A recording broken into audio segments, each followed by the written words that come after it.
गाजियाबाद के लोनी में एक बुजुर्ग के साथ मारपीट और दाढ़ी काटने के मामले में पुलिस ने सपा नेता उम्मेद पहलवान को गिरफ्तार किया है। आरोप है कि उम्मेद सिंह ने इस मामले को सांप्रदायिक रंग देने की कोशिश की।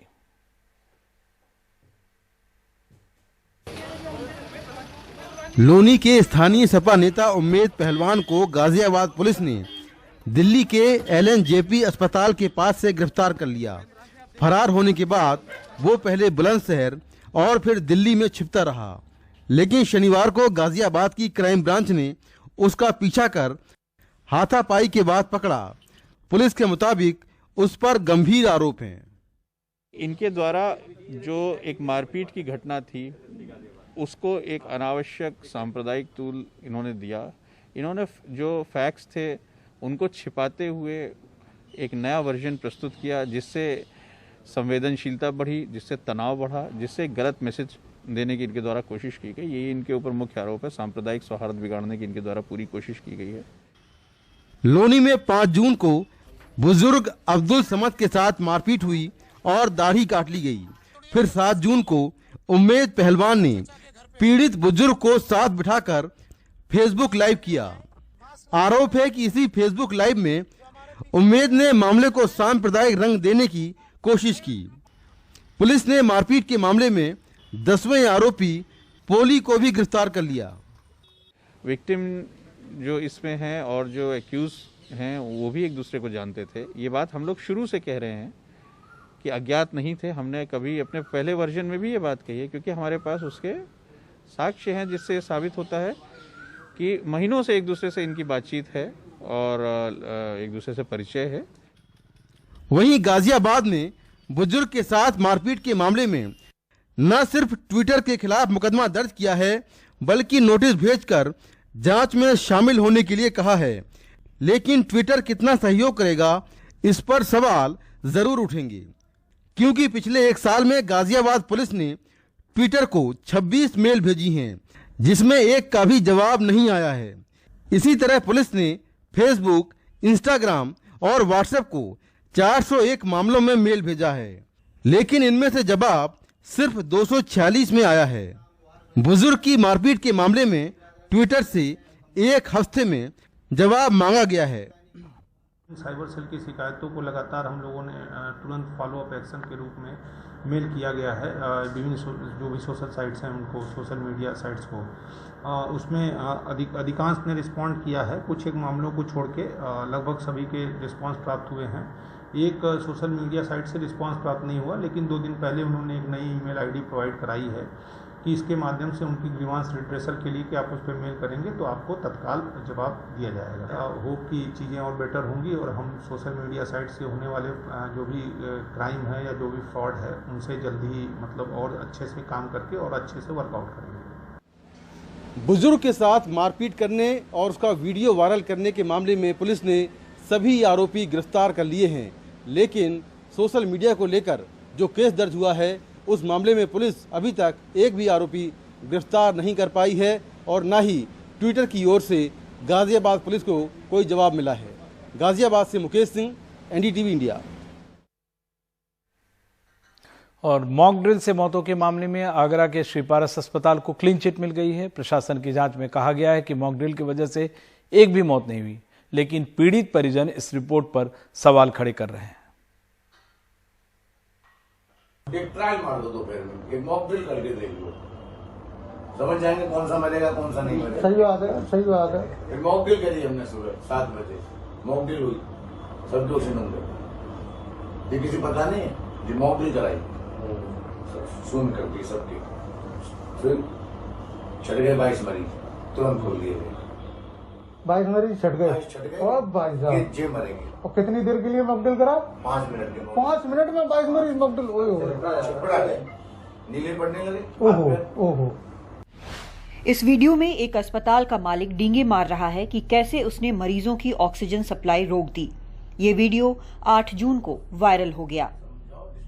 आधिकारिक रिकॉर्ड के मुताबिक 10 लोगों की 26 अप्रैल को मौत हुई, जिस दिन जैन ने ड्रिल करवाई। अगले रोज 6 और मरीज चल बसे। कुल मिलाकर 16 लोगों की जान गई। लेकिन जांच में पाया गया है कि 16 में से एक भी मौत मॉक ड्रिल की वजह से नहीं हुई। रिपोर्ट कहती है कि सभी 16 की मौत का कारण या तो कोमॉर्बिडिटीज थी या फिर उनको कोविड के बहुत गंभीर लक्षण थे। अरिंजय जैन ने हमें फोन पर बताया कि इन 16 मौतों में से कम 7 लोग वो भी थे जो उनकी ऑक्सीजन ड्रिल में नीले पड़ गए, पर ये बात डेथ ऑडिट रिपोर्ट में नहीं निकली है। रिपोर्ट से कई बातें गायब हैं, जैसे हर मरीज की मौत का वक्त और तारीख और मौत से पहले उनका ऑक्सीजन स्तर। जैन ने जो केस समरी पेश की थी, लगता है ये रिपोर्ट उसकी हूबहू नकल है। मेडिकल विशेषज्ञों ने हमें बताया कि ये पता करना बहुत जरूरी है कि ऑक्सीजन कब काटी गई थी। रिकॉर्डिंग्स ऑन द मॉनिटर्स, हमें उनके ऑक्सीजन मॉनिटर्स देखने चाहिए ताकि उन मरीजों के सैचुरेशन लेवल्स पता किए जा सकें कि क्या अचानक कई मरीजों में एक साथ सैचुरेशन में गिरावट आई। dip in saturation in multiple patients at the same point of time. दुनिया में डॉक्टर से विश्वास उठ जाएगा। रिपोर्ट में उन लोगों की बात भी नहीं शामिल की गई है जिनके परिवार वाले गुजर गए। मीना शर्मा, जिनके दामाद कार्तिकेय की उस दिन मौत हुई, वो बार बार कह रही हैं कि ड्रिल की वजह से ही कार्तिकेय की जान गई। 25 तारीख को हम उनको अच्छा खासा छोड़कर आए हैं। बेटी ने उनको दलिया खिलाया था अपने हाथ से, थोड़ा सा उन्होंने पपीता भी खाया था। उसके बाद हमको सुबह सुबह ये पोजीशन देखने को मिल रही है कि एकदम सीरियस हो गए। बिल्कुल रिकवर होते होते ये इस तरीके से नहीं हो सकता है और ये ऑक्सीजन रोकने की वजह से ही हुआ है। 100% इसी वजह से हुआ। लेकिन उनकी ये बात रिपोर्ट में शामिल नहीं की गई। कम से कम 7 परिवारों ने शिकायतें दर्ज की हैं, लेकिन रिपोर्ट में जैन की बेगुनाही के सबूत के तौर पर उन्हीं के बयानों को शामिल किया गया है।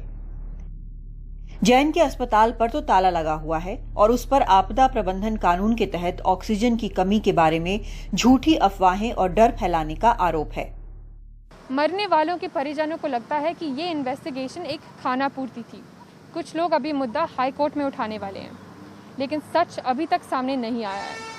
नसीम अहमद के साथ मेहर पांडे, एनडीटीवी इंडिया। तो इस जांच पर कई सवाल हैं। और उधर कांग्रेस से बीजेपी में शामिल होने के बाद कल जितिन प्रसाद ने मुख्यमंत्री योगी आदित्यनाथ से भी मुलाकात की। सूत्रों के मुताबिक इस दौरान बीजेपी में उनकी भूमिका को लेकर बात हुई। इससे पहले वो लखनऊ में बीजेपी दफ्तर पहुंचे और औपचारिक तौर पर पार्टी की सदस्यता ग्रहण की। बीजेपी के प्रदेश अध्यक्ष स्वतंत्र देव प्रताप सिंह ने जितिन प्रसाद का स्वागत किया और कहा कि उनके आने से प्रदेश में बीजेपी को मजबूती मिलेगी, जबकि जितिन प्रसाद ने कहा कि वो बीजेपी में एक कार्यकर्ता के रूप में काम करेंगे और पार्टी उन्हें जो भी जिम्मेदारी देगी उसे पूरा करेंगे। बड़े सोच विचार के बाद मैंने भारतीय जनता पार्टी में सदस्यता भी ली है और धन्यवाद दूंगा नेतृत्व का, प्रधानमंत्री जी का, राष्ट्रीय अध्यक्ष नड्डा जी का, गृह मंत्री जी का, जिनके नेतृत्व और मार्गदर्शन में मैंने भारतीय जनता परिवार में मुझे वो आने का अवसर मिला है। मैं ये स्पष्ट मानना है कि देश और प्रदेश के हित में अगर कोई संगठन और अगर कोई नेतृत्व है तो भारतीय जनता पार्टी का सशक्त संगठन और मोदी जी का नेतृत्व, ये देश के, चाहे देश के अंदर हो, चाहे विश्व में हो और चाहे हमारी सीमाओं पर जो चुनौतियां हैं, सबसे ज़्यादा अगर कोई उपयुक्त है तो प्रधानमंत्री नरेंद्र मोदी जी हैं। प्रयास मेरा रहेगा कि जो ये कार्य चल रहे हैं जनहित के, उसमें मेरा भी थोड़ा योगदान रहे एक कार्यकर्ता। समाज में आपकी प्रतिष्ठा है, आपके परिवार की प्रतिष्ठा है। भारतीय जनता पार्टी की सदस्यता ग्रहण करने के बाद आपके आने से भारतीय जनता पार्टी का भी विस्तार होगा और जहां जहां आपका प्रवास होगा, दौरा होगा, भारतीय जनता पार्टी का कद भी और संगठन का भी विस्तार मतदाता के हिसाब से भी प्रत्येक दृश्य करेंगे। मैं आदरणीय जितेंद्र जी का स्वागत करता हूं, उनका सम्मान करता हूं भारतीय जनता पार्टी में। उत्तराखंड के हरिद्वार में गंगा दशहरा पर्व का सांकेतिक आयोजन हो रहा है, जिसमें दूसरे राज्यों के श्रद्धालुओं को एंट्री नहीं होगी। कोरोना को लेकर एहतियात के तौर पर सरकार ने फैसला लिया है। हरिद्वार से लगने वाले सारे बॉर्डर्स पर पुलिस की चेकिंग बढ़ा दी गई है।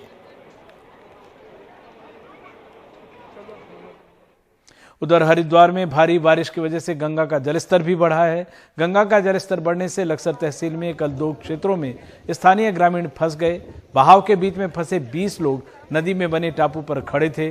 तुरंत आपदा कंट्रोल रूम को सूचना दी गई। इसके बाद वहां पहुंची राहत की टीम ने सभी लोगों को बाहर निकाल लिया।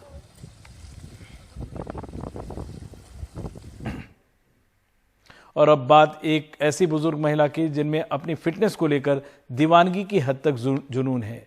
उन्हें कसरत करता देख लोग हैरान हो जाते हैं और उनका वीडियो जमकर वायरल हो रहा है। चेन्नई की किरणबाई 83 साल की है। पढ़ नाती पोतों वाली किरणबाई वजन उठाती हैं, ताकत बढ़ाने के लिए कसरत करती है और पैरों की मजबूती के लिए 40 किलो भार उठाती है। हफ्ते में 3 दिन ये 1 घंटे के लिए व्यायाम करती है। पिछले साल लॉकडाउन के दौरान इन्हें कमजोरी महसूस हुई तो इन्होंने वर्जिश करना शुरू कर दी। फिर आहिस्ता आहिस्ता ताकत बढ़ती गई और ऐसा चस्का लगा कि अब छोड़ने का दिल ही नहीं करता। इन्हीं के नंबर संतोषमय रख लाना है, जाली रख लाना के नंबर वेले से जब संतोषमय रख मन से वही इसको अंदर को संबंध करिए। किरण के पोते चिराग फिटनेस ट्रेनर हैं और ये विचार उन्हीं का था। फिर इनके इंस्टाग्राम वीडियो वायरल हो गए और वो फिटनेस के आदर्श के रूप में उभरी। एक स्विस कंपनी एलेको ने उन्हें फिटनेस का साजो सामान तोहफे में दिया। हमें बहुत खुशी है कि ये इतने सारे लोगों तक पहुंच रहा है और कुछ लोग सलाह मांग रहे हैं कि वो ये कैसे करें। लॉकडाउन की मायूस कर देने वाली कहानियों के बीच किरण असलियत में उम्मीद की किरण बनकर आई हैं। चेन्नई से कैमरा पर्सन शाह विजय के साथ सैम डैनियल की रिपोर्ट, एनडीटीवी इंडिया।